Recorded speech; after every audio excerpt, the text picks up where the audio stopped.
turret is power operated by an electric hydraulic system, providing the air gunner with constant power for training and operating the guns under all conditions. Hello guys and girls, how's it going? Screezilla here and I hope you're all well, and welcome to a bit of a different video today. It's a bit more freeform than usual. I don't have any scripts in front of me, so I may ramble a bit, so ramble warning ahead.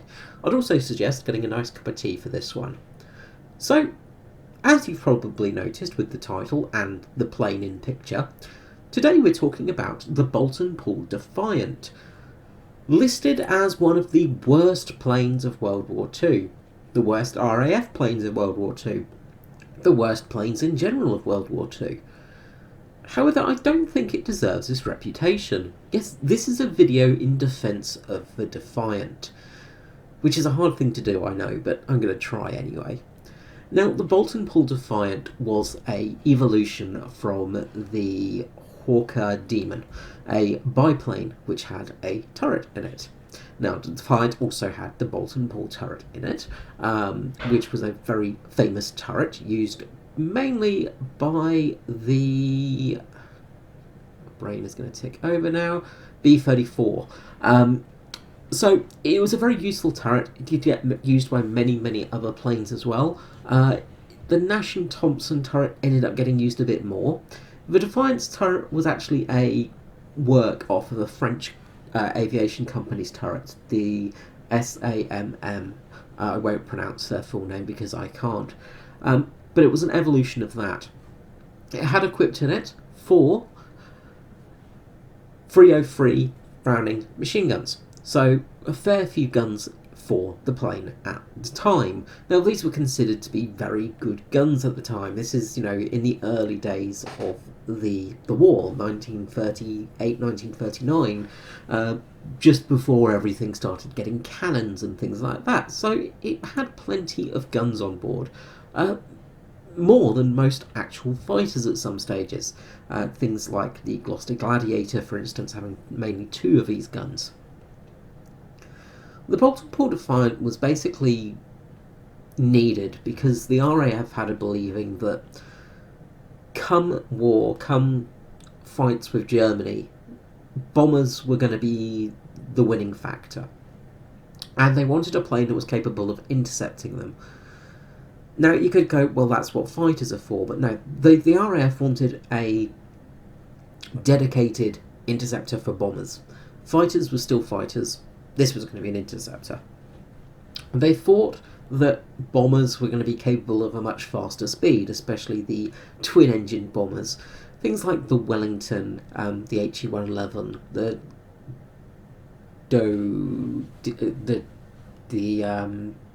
Ju-77, things like that. So, a lot of the planes that... Sorry, Do-17, that's what I was trying to come for. Planes like that, which were going to be the mainstay of the battle. And I'm aware I said 77, I meant 88, didn't I? So, yeah, they were basically thinking of that strategy. So the Defiant had a role, it had an active purpose, and the turret system was considered to be useful because the plane could then shoot to the side or shoot slightly behind the plane, shoot in different positions, or even, the most important thing, shoot directly up. Think of basically an early Shroud Music, which is basically the effect this plane had, and its most successful role in it being. Now, the Defiant was worked out as the P-82.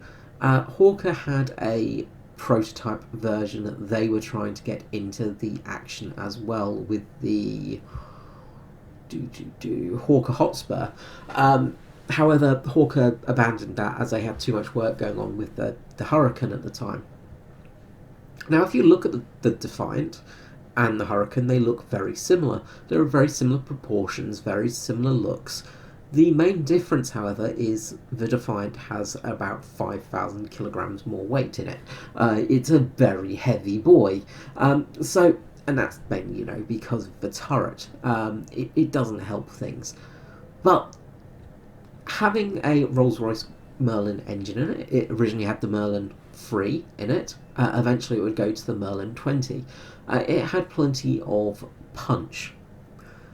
Now, the Defiant first saw its action at Dunkirk, and initially things looked good for Defiance. The biggest thing was a lot of these lovely new German Bf 109s came down from JG 51, I think it was,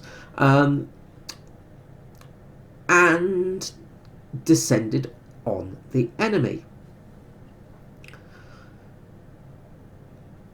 They, however, had a bit of a nasty surprise because they thought they were attacking Hurricanes, and all of a sudden the Hurricanes had guns that were firing back at them, and they were confused by this. Now, the Defiants actually got a claim of 48 kills at Dunkirk. Now, this is a bit of a wobbly one, because the Defiants could shoot multiple planes at multiple same times because of the turret, obviously. Many kills got doubled up. Many gunners got the claim twice, things like that. It's believed that German losses were only around about 10 to 25 planes at the time, with a loss of 14 Defiants, which isn't great. It's sort of almost trading planes for planes, and of course, being that there was a two-man crew, that's a bit more crew members lost as well. The Defiant's debut as a actually good plane came when the RAF realised that this was a terrible idea to have a plane like the Defiant flying in daylight. It came when they turned it into a night fighter, and that's when the Defiant Mark II came along. Now, around 200 odd Mark IIs were built, with the Rolls-Royce Merlin Mark XX installed. This was the dual supercharger version, so it had a bit more punch to it and had a bit more speed to it. It also, more importantly, had the AI Mark VI airborne interceptor radar installed in it. And this is the big thing, it had radar. As a night fighter, this plane was outstanding, and it absolutely ruined the German bombers. Because the Dornier DO-17s and HE-111s generally didn't have a rear gunner, they didn't have a tail gunner like some other planes out there, like the Wellington, for instance. It meant that the Defiant could sit quite happily sort of on the tail a little bit easier, or underneath the plane, because again, the German planes didn't have a directly down shooting gun. They did have gondolas in some cases, but these weren't very good. They didn't have enough angle of attack, basically. So the Defiant got its method of killing, basically of flying slightly to the left of the German aircraft. They found that was the best position because none of the guns could hit them there, and just slightly ahead. So they found this weak spot and a point where the German gunners couldn't hit them, and then simply turned their turret, blasted the bomber, and then the bomber would go down in flames. It's believed that the Bolt & Bull Defiant got more than half of the kills in the Battle of Britain. That's a lot, obviously, because most of them were bombers, obviously. It was the best performing plane, getting double the amount of kills of any other plane in the Battle of Britain, which is outstanding when you consider that it was fighting against things like the Hawker Hurricane and the Spitfire towards the end of it. But of course, they were fighting in daylight, and they were generally having to deal with fighters and things like that. The Defiants, well, they were fighting at night, and they had a cheat code up their sleeve in the fact that they had radar, and this is the reason they became such a valuable plane. Now, the Defiants were not great in some aspects. Now, you will hear many rumours of the Defiants. Basically, if their engine got shot, then the turret gunner was, well, he was dead. This is untrue, because, well, the turret gunner did have a manual override. The motor of the turret was a hydraulic and electric system. So when those went down, the turret obviously couldn't be moved. However, there was a hand crank.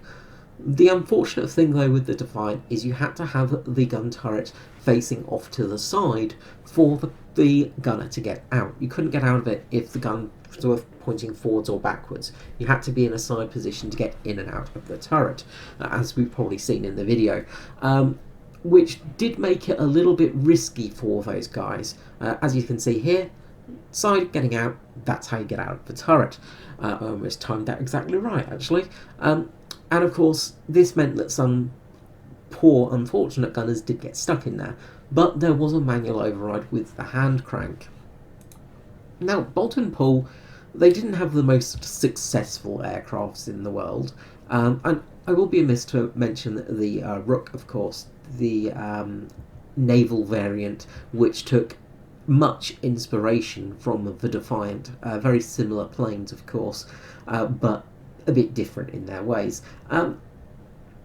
The big thing for the Defiant, as I said, was the night combat, things like that. It did go on to have a relatively good service life as well. It was in service up until, I think, the early 50s. I think that's when they finally retired the Defiants. Now, at this stage, of course, they weren't in active combat.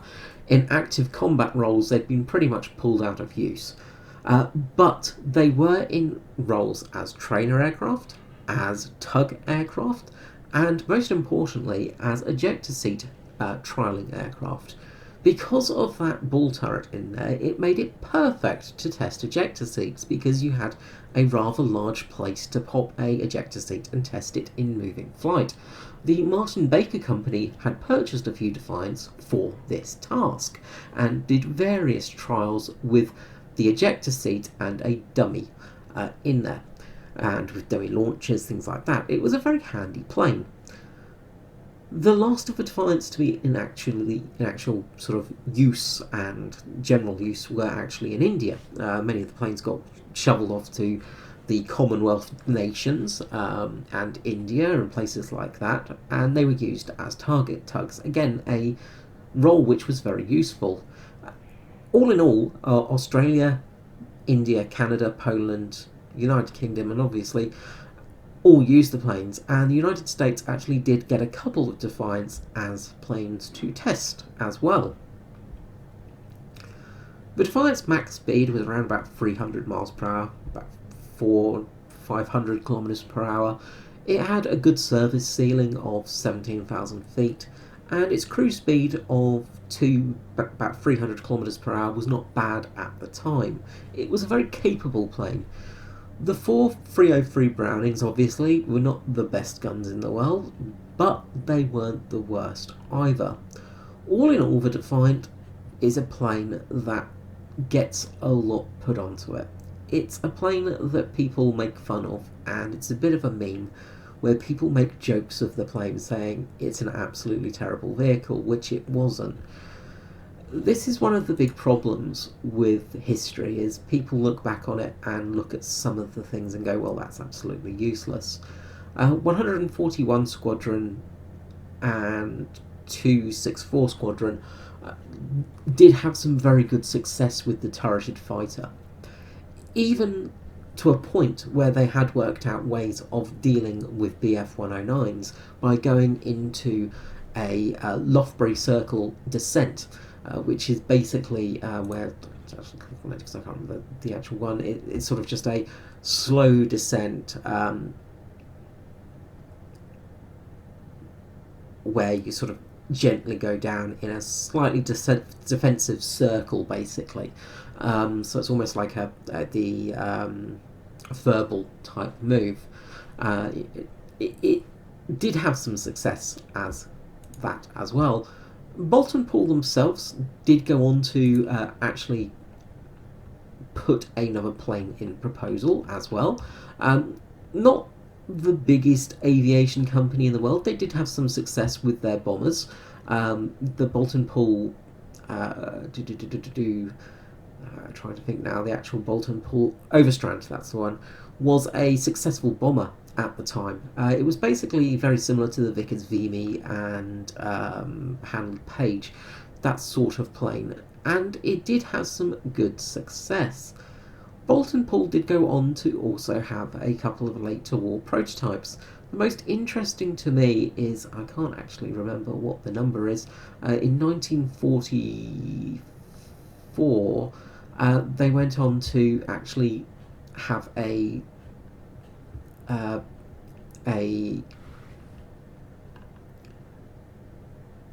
prototype, a prototype plane of basically it was going to be similar to the Wyvern. It was gas turbine driven. It was going to have a gull-wing setup, so it was going to be very similar to the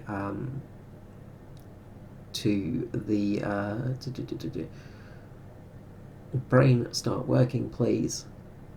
To the Corsair, and it was going to have a turreted version for the land combat, along with an H pattern rear wing. But unfortunately, it never really got much behind it and didn't go anywhere.